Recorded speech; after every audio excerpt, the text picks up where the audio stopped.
क्रोध मनुष्य का सबसे बड़ा शत्रु है। क्रोध अंधा होता है। क्रोध करने पर मनुष्य को अच्छे बुरे का ज्ञान नहीं रहता, इसलिए बिना सोचे समझे क्रोध पर व्यक्ति बने बनाए काम को भी बिगाड़ लेता है तथा बाद में पश्चाताप के अतिरिक्त उसे कुछ नहीं आता। बहुत पुरानी बात है। किसी राज्य में एक राजा राज करता था। वह बहुत ही समझदार और प्रजापालक था। उसके राज्य में प्रजा सुखपूर्वक रहती थी। उसके पास एक तोता था जिसका नाम हीरामन। तोता क्या था, यूँ तो समझो राजा का सबसे विश्वास पात्र सेवक या मित्र कहिए। हीरामन की बुद्धि विलक्षण थी। वह अपने विवेक से राजा को अच्छे बुरे का ज्ञान करवाया करता था। राजा उसके पूछे बिना कोई महत्वपूर्ण निर्णय नहीं लिया करता था। शाही दरबार में भी हीरामन अपने स्वामी के सिंहासन के पास ही बैठता। एक दिन हीरामन ने अपने स्वामी से कहा, मालिक, बहुत दिन हो गए मैं अपने माता पिता तथा परिवार के अन्य सदस्यों से नहीं मिला हूँ। मुझे उनकी याद आ रही है। यदि आप अनुमति दे दें तो मैं एक बार अपने माता पिता को देख आऊँ। राजा हीरामन के बिना नहीं रह सकता था। बोला, हीरामन, तुम तो जानते हो मैं तुम्हारे बिना नहीं रह सकता, फिर भी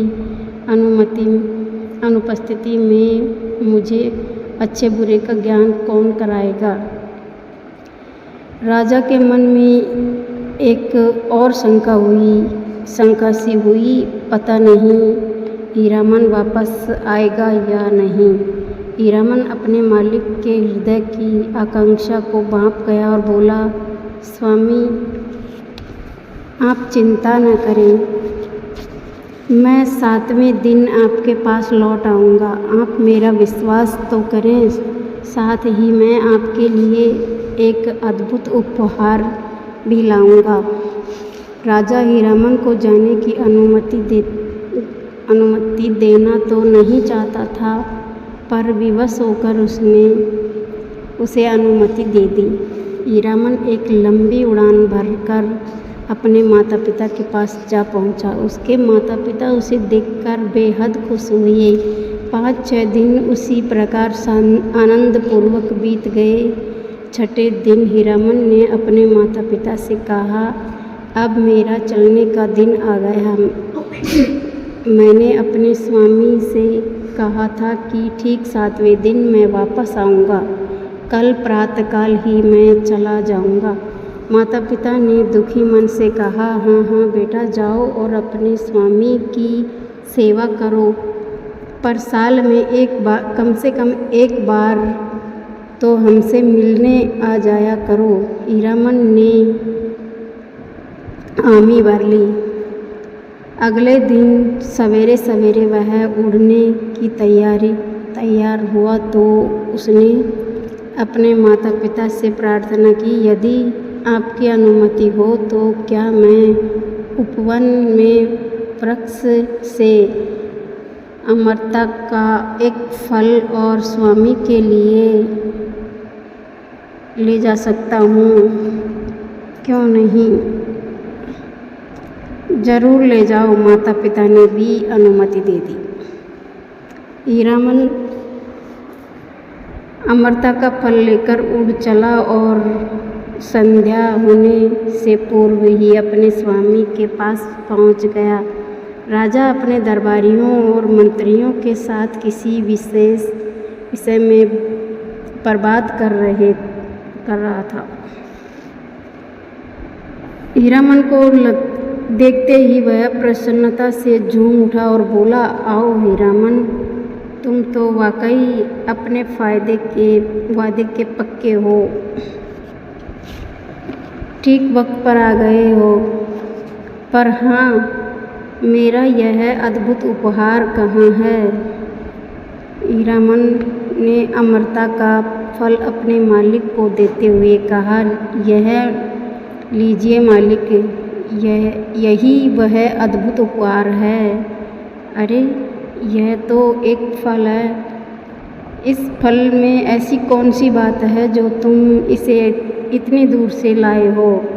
राजा ने उत्सुकतावश पूछा। महाराज, यह साधारण फल नहीं है, यह तो अमरता का फल है। इसे खाने के बाद व्यक्ति अमर हो जाता है। वह कभी बूढ़ा नहीं होता, कभी रोगी नहीं होता। हीरामन ने राजा से कहा। राजा और उसके मंत्री उस फल के बारे में सुनकर स्तंभित रह गए। एक बूढ़े मंत्री ने कहा, महाराज, यदि आप बुरा न माने तो मैं एक बात कहूँ। हाँ, कहिए मंत्री जी, आप क्या कहना चाहते हैं? निसंकोच कहिए। यदि इस फल को आपके महल के उपवन में बो दिया जाए तो इसके वृक्ष पर ऐसे ही अनेक फल लग सकेंगे और उन फलों को खाकर अनेक लोग अमर हो सकेंगे। बूढ़े मंत्री ने सुझाव दिया। बूढ़े मंत्री का सुझाव राजा को पसंद आ गया और उन्होंने वह फल अपने महल के उपवन में लगवा दिया। कुछ समय बीत जाने के बाद जब एक पेड़ बड़ा हो गया तो उसमें फल आए। फल भी वैसे ही सुंदर थे जैसा हीरामन लेकर आया था। एक रात एक फल टूटकर जमीन पर गिर गया और एक जहरीले सांप ने उसका कुछ भाग खा लिया। उससे यह विषैला हो गया।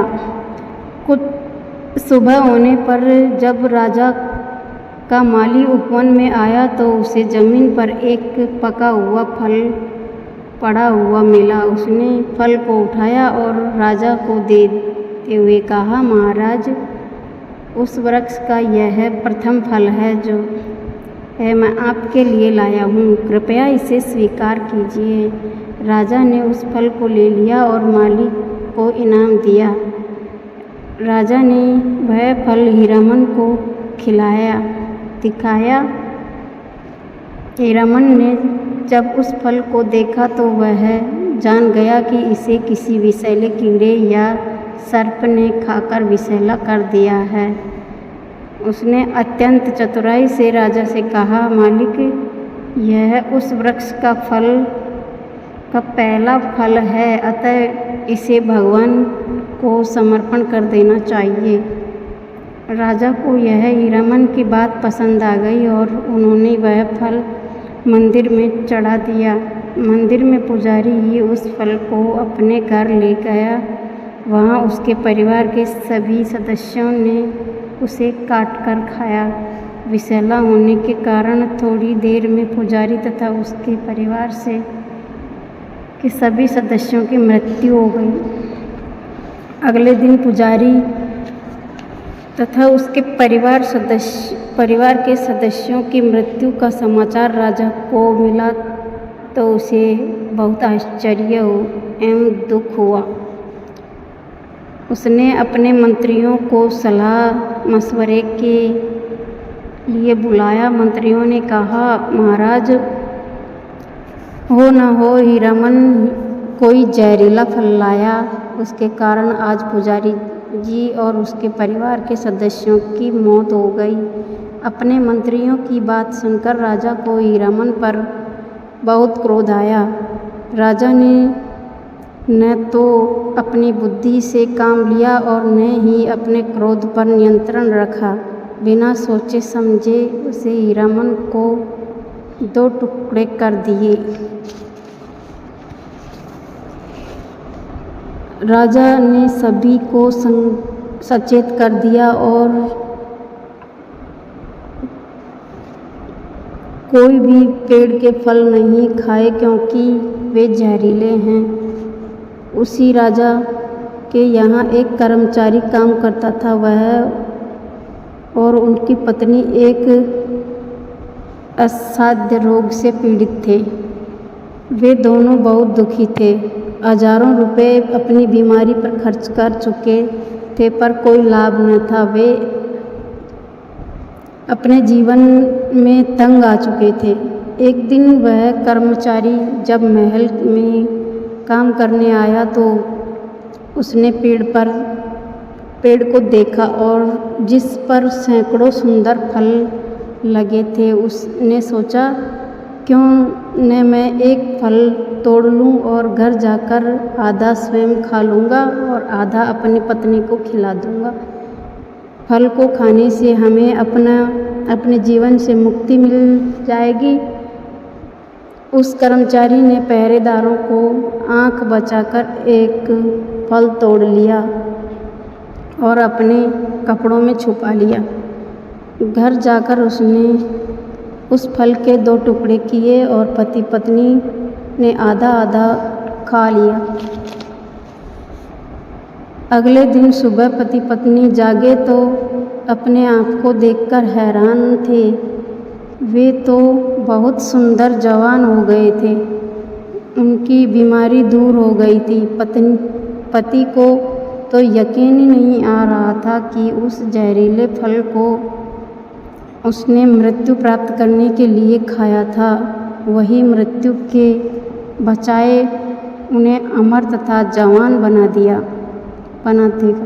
राजा के इस कर्मचारी और उनकी पत्नी अचानक जवान हो जाने की खबर सारे शहर में फैल गई। वह राजा के कानों में भी पहुंची। राजा यह समझ नहीं पा रहा था कि कैसे हुआ। उसने ठंडे दिमाग से पूरे घटनाक्रम पर पुनः विचार किया तो पता चला कि माली ने जो पहला फल उसे लाकर दिया था वह पेड़ से टूटकर पहले ही जमीन पर गिरा पड़ा था। राजा ने निष्कर्ष निकाला कि अवश्य ही उस फल को किसी जहरीले कीड़े या सर्प ने खाया होगा जिससे वह जहरीला हो गया। राजा हीरामन के लिए फूट फूट कर रोने लगा। रोते रोते उसने कहा, मैंने अकारण ही बिना सोचे समझे हीरामन पर क्रोध किया था। क्रोध में पागल होकर अपने प्रिय हीरामन को मार डाला। याद रखिए, क्रोध से जितना बचा जाए उतना बचना चाहिए। क्रोध व्यक्ति की बुद्धि का सबसे बड़ा शत्रु है।